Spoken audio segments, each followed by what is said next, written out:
Good day or good evening. My name is Noam Shomron. I'm a professor at the Faculty of Medicine at Tel Aviv University, and I'm going to tell you today about dominant regulation of gene expression by microRNAs. So this is the central dogma of gene expression up to about 10 years ago. A discrete unit or a gene is transcribed into an mRNA, and an mRNA is translated into a protein. However, in the past decade, we are accumulating additional layers of regulation of gene expression.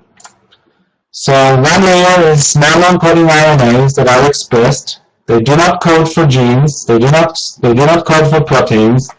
They code for small non-coding RNAs called microRNAs. And as you saw in the animation, the microRNAs bind the mRNAs and shut off their expression. This is the largest set or known group of non-coding RNAs called microRNAs.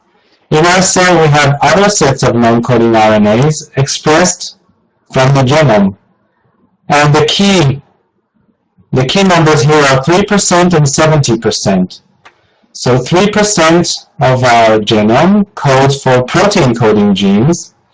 However, 70% of our genome is transcribed at a given time point or at a given cell type, meaning that our cell is a very large bag of non-coding RNAs floating around. And our hypothesis is that they have probably a good reason or good meaning to be expressed. And therefore, we focus in our lab on trying to understand what the 70% of non-coding RNAs do, whether with or without a link to the 3% protein coding genes. So what do the largest group of non-coding RNAs, microRNAs, do? Here you can see an mRNA, a squiggly mRNA, and you can see the 3' UTR at its end. A microRNA would bind the 3' UTR at its end, and very early in microRNA research it was identified that the 5' end of the microRNA is critical for regulation. So it is enough that 6, 7, or 8 nucleotides of this tiny microRNA bind an mRNA to either facilitate mRNA degradation or inhibit translation. So our cell is flooded with different types of microRNAs which bind different mRNAs and shut off their expression. So this is critical for understanding. We have a tiny microRNAs which is about 20 nucleotides long. So the entire length of the microRNA is 20, 22, sometimes 24 nucleotides long. And the mRNA, for comparison, could be thousands of nucleotides. So we have the tiny snippet binding to the mRNA at the 3' UTR, and upon binding, it shuts off its expression. So we can possibly view the regulation of genes in a cell, just like I depicted it here, as a triangle. So we have around 1,000 or maybe 2,000 different types of microRNAs.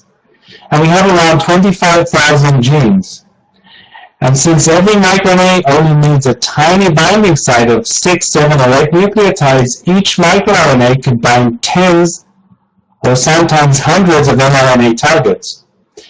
And if it binds a large set of targets, it can possibly sit upstream of a regulatory pathway or upstream of a few genes. And by changing the levels of microRNAs, either increasing or decreasing, you can possibly change a set of genes or a pathway in the cell just by changing one level of one microRNA. And we'll see these examples and we'll see how dominant microRNAs are through this lecture. I want to refer to microRNAs as epigenetic regulation. So let's say we have two identical cells, and we have identical DNAs. It could be a cell that has been divided into two cells. We have identical DNAs, and even if we profile the mRNAs, we might receive the exact same amount of mRNAs and the exact same amount of proteins. However, in order to make sure we can accommodate or we can look at the different effects in these cells, we have to profile the entire set of non-coding RNAs, and again, these could differ between the cells. So the genetic material could be identical, however, the epigenetic outcome could be different, and this could be based on non-coding RNAs, and again, we'll see this later on in the lecture. Let's go back to a very basic question and ask, where do microRNAs come from? Where do microRNA genes come from? So first of all, half of the microRNA genes are located within introns, and half of them are intergenic. So here you can see at the top left-hand side a schematic view of a microRNA. It usually comes in a hairpin structure, not in the genome after it's expressed, but here I depicted it as a hairpin structure folded on itself. You can see it's flanked by 2 exons. A microRNA is transcribed by RNA polymerase II in most cases to form a prime microRNA. The prime microRNA is a few hundred nucleotides long. It's exported from the nucleus to the cytoplasm to form a pre-microRNA there, where it is processed by an enzyme called dicer. The first enzyme is drosha, the second enzyme is dicer. Dicer generates the small 22 nucleotide RNA which binds the mRNA. So the microRNA sits and binds the mRNA and then facilitates degradation of the mRNA or translation inhibition. I'll just run through this again. We have the prime microRNA transcribed by RNA polymerase II. It forms a prime microRNA in the nucleus, excised by an enzyme called drosha, and the pre-microRNA is exported from the nucleus to the cytoplasm, where it is processed again by an enzyme called dicer. Dicer leaves a 22 nucleotides mature microRNA that is taken by a complex called RISC to find the mRNA. Upon binding to the mRNA, it's either degraded or translation is inhibited.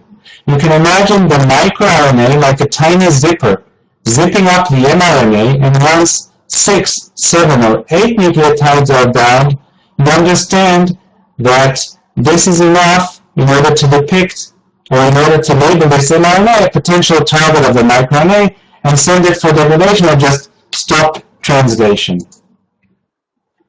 In our lab, we ran bioinformatics experiments in addition to wet lab experiments.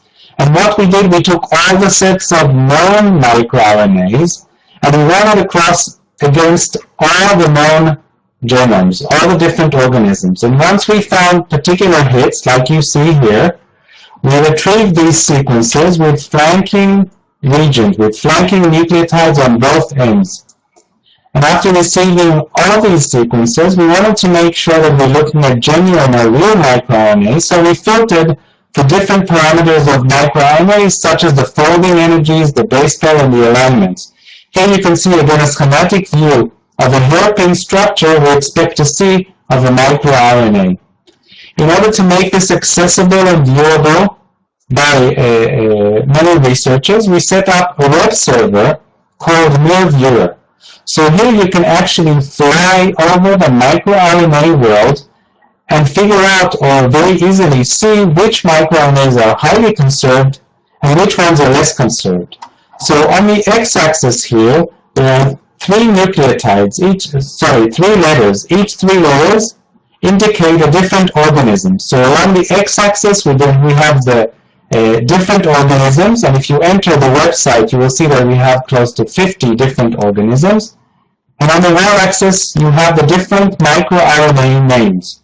So the names would follow a MIR, MIR, dash number. So it could be MIR1, MIR2, MIR3, and so on. Only one microRNA is called differently. This one is LET7. Just for historical reason, this was the first one that was identified. Now let's look at the different colors. Everywhere you have a green box, that means that that microRNA is present in that genome. If you look at the top left-hand box, on the x-axis we have HSA, which is human, and on the y-axis we have LET7. If you run horizontally from left to right, you can see that LET7 is highly conserved in all organisms in our chart. If the color is lighter, the green is lighter, that means that that particular microRNA in that particular organism is less conserved. Now you can see the gray boxes. The gray boxes indicate that that microRNA is missing from that genome. If we scroll down our web server, you can see that we have places where we have a lot of gray boxes, meaning missing microRNAs from these genomes. And on the left-hand side, you can see that they are present only in higher primates and in human, meaning these are primate-specific microRNAs. So feel free to enter our web server, miRviewer, and fly over the microRNA world and look at the different sets of microRNAs in the different organisms. In order to profile the levels of microRNAs to figure out whether a microRNA or RNAs are present in the cell, there are different methods. Among them, of course, there are Northern blots, RT-PCR, and high-throughput methods. The most common high-throughput methods are those related to DNA chips or RNA chips, and also deep sequencing. So what you see here in front of you is a cartoon of a chip. What is a chip? A chip is a glass slide about 2 centimeters by 5 centimeters, and on this slide you have antisense, mountains of antisense against particular RNAs. So we can take a tissue, a diseased tissue versus a healthy tissue, and squeeze it out of the cells, squeeze the RNAs out of the cells. We can label one of them green, the other one red. We can pour on our chip for an overnight hybridization, and obviously each RNA will hybridize to its complementary sequence. Now this is a terrific method to identify all the non-coding RNAs or all the microRNAs or mRNAs in a given sample, but notice that we have printed antisense against a particular molecule. So this is similar to going fishing with a fishing rod that can catch only one type of fish. So you cast the yellow fish into the ocean, and you ask, is that fish in the ocean? Then you cast the orange bait into the ocean, and you ask, is the orange fish in the ocean? And then the black one and the yellow one. These are very specific questions. You're asking, is it present in the ocean? Now, as researchers, we want to ask maybe a more general question. Instead of asking, is that particular fish in the ocean, we want to cast a net into the ocean. And at the end of the day, pull the net in and ask, what is in the ocean? What RNAs can we find in the ocean? And in order to use this very wide net, we use a machine called deep sequencer or next generation sequencer, which I will talk about later as well. So we use both DNA and RNA chips to identify particular sequences we're interested in, but we're also using a very wide net called deep sequencing and putting in all the RNAs and looking at them and trying to understand them.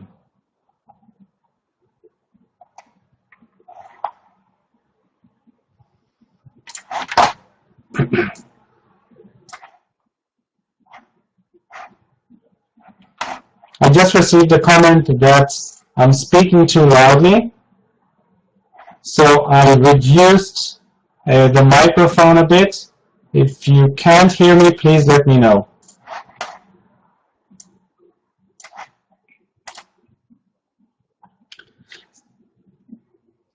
Just to compare the amounts we can read with an old sequencer and a new sequencer, you can see the numbers down here. With an old sequencer, we could read about 100,000 nucleotides per experiment, and with new sequencing or deep sequencing, we could read 20 billion nucleotides per experiment. That's a 200,000-fold change.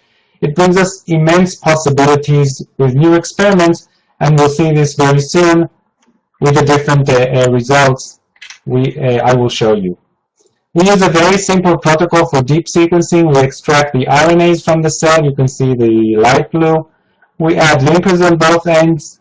Usually we run it on a jet and we extract the 20-30 nucleotides because we want to focus on the small non-coding RNAs, and then we load it on our deep sequencer, and then we profile the results, and we profile and we look at the results.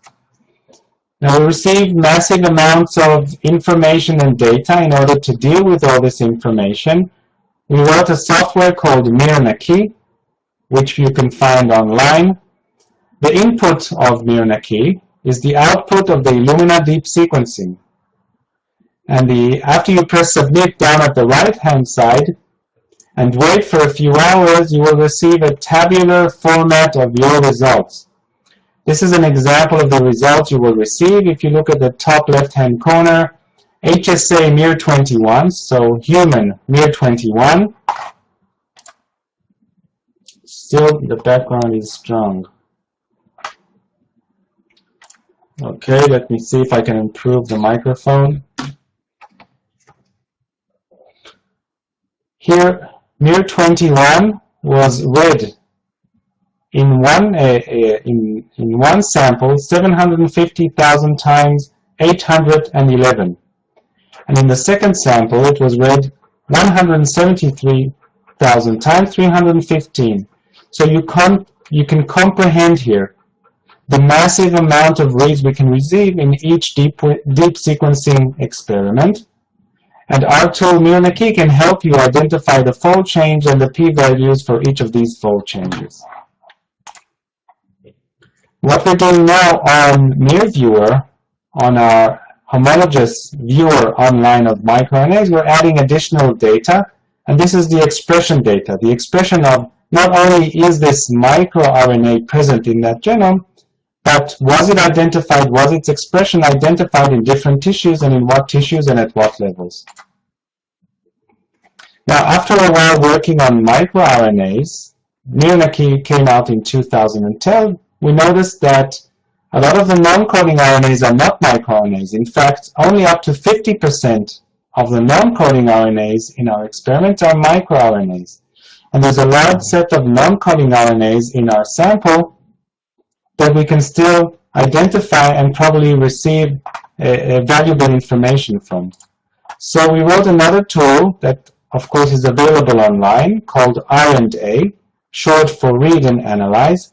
And if you look at the center bottom box, you can see that here you don't only look at differential expression of microRNAs, but at other non-coding RNAs. These could be snRNAs, tRNAs, snoRNAs, ribosomal RNA, and so forth. So if you download our tool called RNA, you can look at differential expression of non-coding RNAs in various samples in your experiments, and I'll get back to this in our next section when we talk about specific experiments. So to summarize what I've been talking up till now, we believe that our online tools can improve the view of microRNAs or the microRNA world by taking massive amounts of information and making it more readable and usable for various researchers around the world running or looking at non-coding RNAs using deep sequencing experiments. I'm going back to our triangle, regulatory triangle. At the top we have the microRNAs. We expect each microRNA to bind and to regulate a few tens of hundreds of targets, and it sits up at the regulatory triangle because changing one microRNA can change a multitude, can have a multitude effect on different targets and possibly different effects on different targets. And I will show you how dominant they are in the next story. The next story is about microRNAs as oncogene regulators. So we have a bioinformatics section in our lab that performs many cross-hybridization or these types of Venn diagrams on different data sets. Here I'm showing you an overlap of 3 databases. The first one is SNPs, you can see on top, single nucleotide polymorphism. So polymorphisms are changes in the population which are common at the level of more than 1%. So there's a database called dbSNP where you can download all the polymorphisms in the population, the most common polymorphisms in the population, and then you can understand, if you look at a set of individuals, you can understand at what position they're different if you focus on these different polymorphisms from this database. At the bottom you can see potential microRNA targets. So there's different tools to identify the exact binding site of the microRNA. It usually takes the 6, 7, or 8 nucleotides, find them in the 3' UTR, and in order to facilitate or increase our confidence, it usually looks at conservations in these sites in the 3' UTR. And the third set here is a variable set, and you can see here I mentioned it's an oncogene set. So you can swap this set with any set of interest and actually identify the different polymorphisms in the population that happen to land in a microRNA binding site in your genes of interest. So I'll just repeat this. What we're doing here, if you look at the overlap in the center, we're finding here polymorphisms in the population, so changes, one nucleotide changes in the population that happen to land in the microRNA binding site in genes of interest. In this particular set, these are oncogenes. And this particular story is about the IGF1R or insulin-like growth factor receptor. I won't go into this gene, I'll just tell you that upon activation, various cascades are turned on. Some of them generate apoptosis protection, proliferation, and transformation.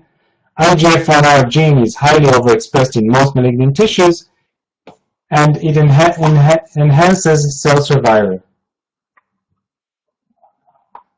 I received another question now, and I will reply to it at the end of my lecture.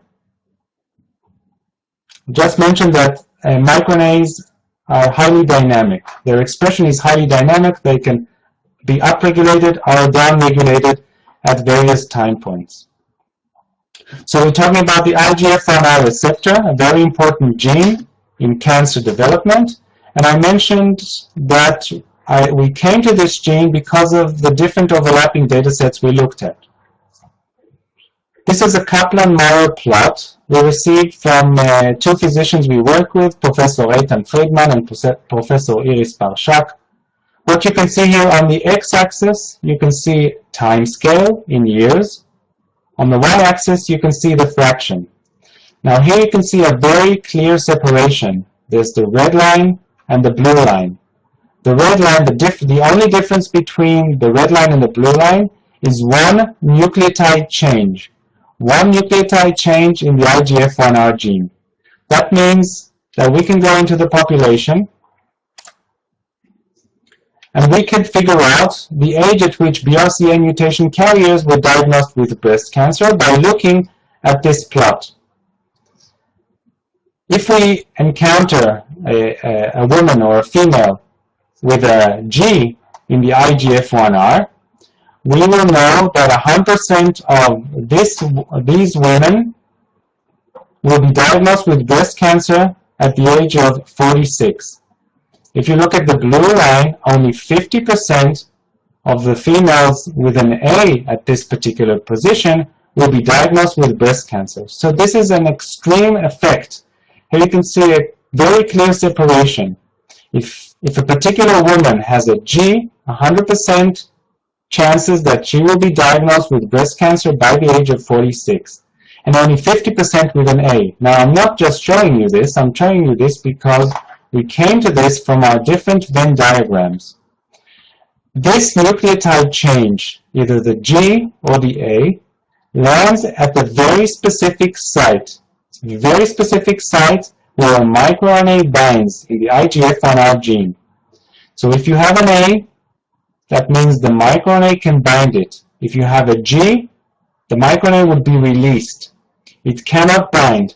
One nucleotide change will remove the microRNA and it cannot bind. And this was a bioinformatics study. However, we also have an experimental lab, so we went straight away to the experimental lab and we wanted to test whether this is true. Can we have such a dominant effect of microRNAs on the IGF1R regulation? What we generated in the lab, we generated 3 different genes. You can see on the left-hand side we have IGF1R with a G, with an A, and with an ACT. Now let me explain. You can see here the microRNA on top. This is the critical binding site of the microRNA. I mentioned the 5' end of the microRNA. If you have a G, it cannot bind the U of the microRNA, so there's no binding here. If there's an A, it binds the U. That means we have a binding of the microRNA we have a regulation, and IGF1R will be degraded. And then we generated a third mutation, an ACT, which really disrupts the binding of the microRNA, so we don't expect the binding, and the mRNA should be intact. And then we performed an experiment called luciferase assay experiment. All it means is that we can very accurately measure the levels of IGF1R regulated with the microRNA. Now look at the left-hand side. You can see the IGF1R gene. If we have an A, the microRNA binds, and the gene, the protein, is downregulated. If we have a G, the microRNA cannot bind, and the IGF1R gene or protein is upregulated by twofold. This is very similar to our control with our ACT. When we disrupted the binding of the microRNA, we have high level of IGF1R.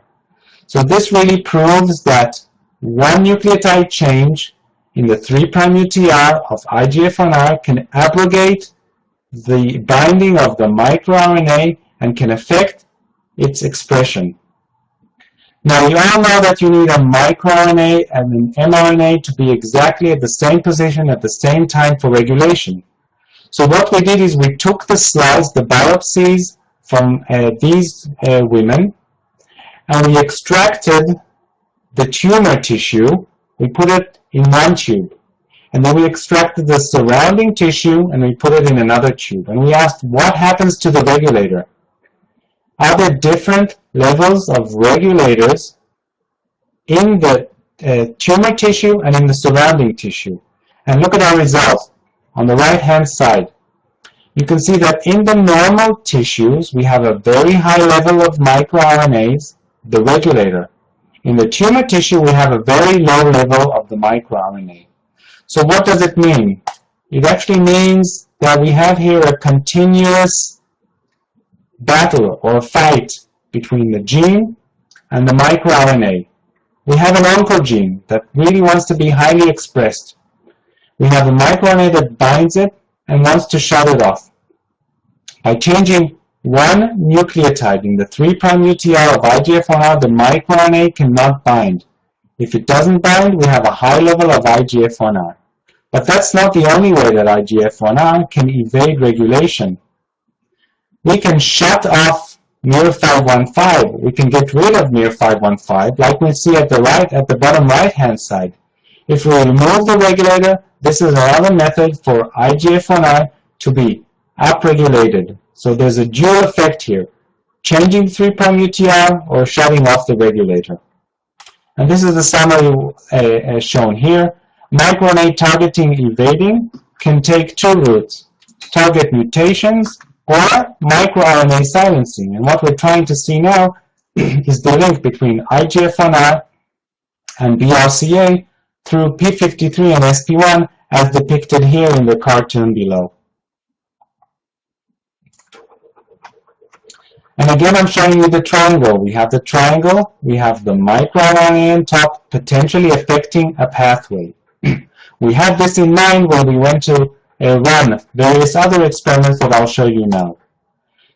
One of them is comparing aggressive versus non-aggressive melanoma. We have highly aggressive and poorly aggressive melanoma. We profile the different microRNAs. You can see them on the left-hand side.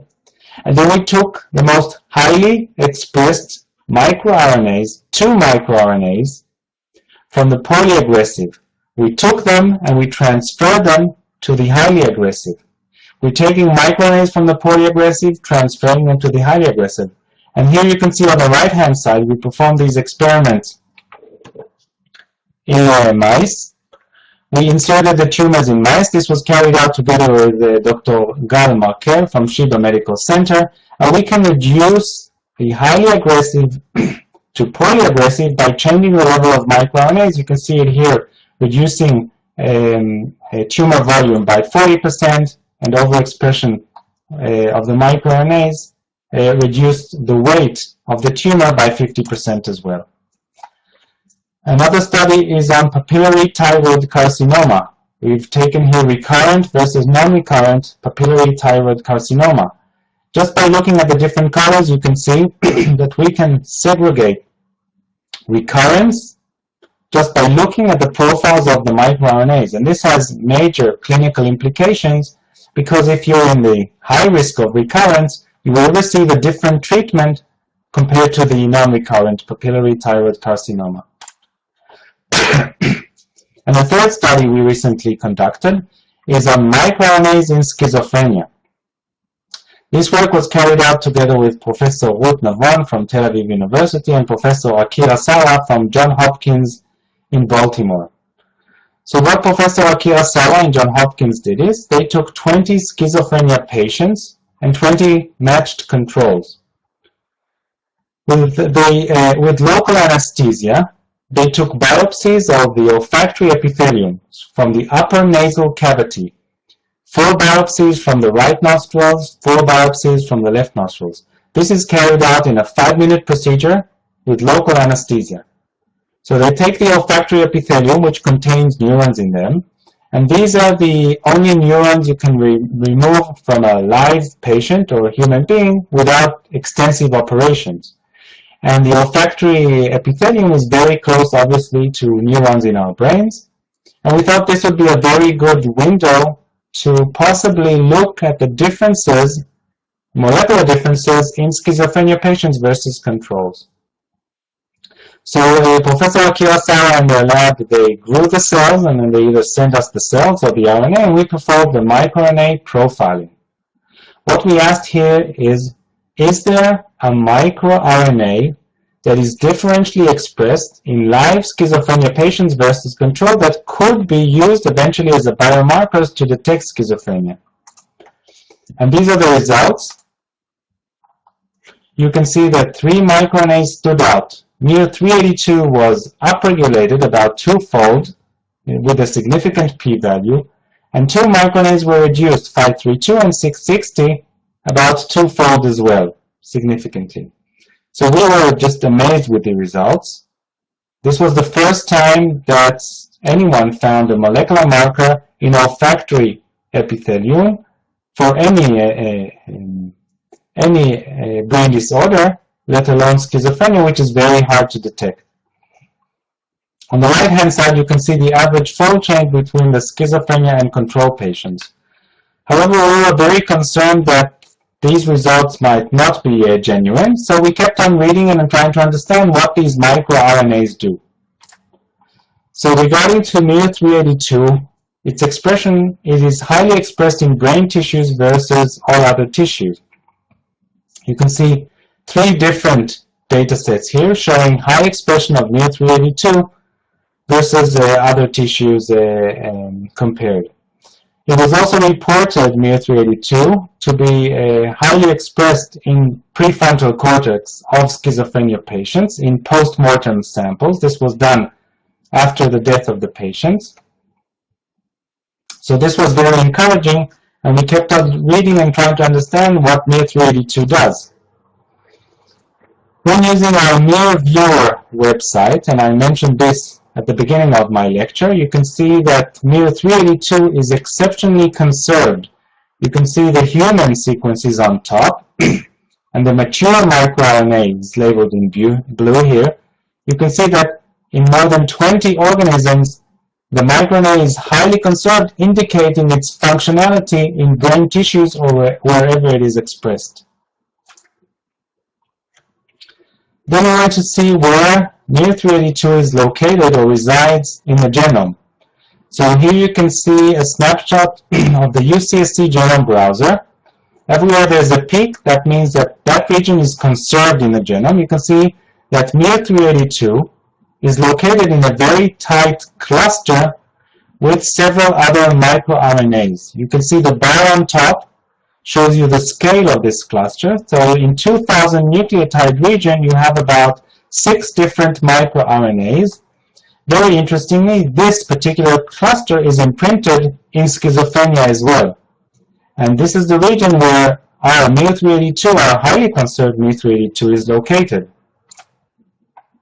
The next thing we did is we wanted to see whether we can identify miR-382 in blood samples. Maybe we don't need to excise or perform these biopsies in order to see miR-382, And here I'm just showing you that in a qPCR, miR382 was not detected in the blood. We do detect a control U6 in blood samples. So that means we still need to perform the nasal biopsies in order to see miR382. What we did next is we used laser capture microdissection to take out the neurons from each of these biopsies. I mentioned that we took olfactory epithelium and we grew them and we profiled them. What we're doing here is we're taking only the neurons out and looking at the levels of miR382 in these cells. Now here you can see the different samples, 1 to 18, and the levels of miR382. This was actually quite disappointing because when looking only at the neurons, only about half of them show upregulation of miR382 and the other either no change or downregulation of miR382. So this was again surprising. We expected to see a all-around upregulation of miR382, but we decided to continue further and to pursue the targets because we must understand that miR382 might be relevant to this process, but is not the only player in olfactory epithelium or the only player in schizophrenia, and we're trying to build a complete picture here of schizophrenia, and we moved on to look at the different targets of these microRNAs. So the first thing we did is we looked at potential targets of miR382 enriched for neuronal connectivity. So just by bioinformatic analysis, when we take the miR382 sequence and we run across the 3' UTRs and we pick or collect all these genes and look at these gene ontologies, we identify that the MAP kinase signaling pathway is enriched, exon guidance and endocytosis, all of them with a significant p-value. This means that by changing the levels of miR382, at least potentially bioinformatically, we are affecting here the MAP kinase signaling pathway. And then we went back to our Venn diagrams. We really like taking this large amount of information, crossing it together and trying to pinpoint particular genes or particular sets of genes we can keep on working on. So let's look at the Venn diagrams on the right-hand side. We have the MAP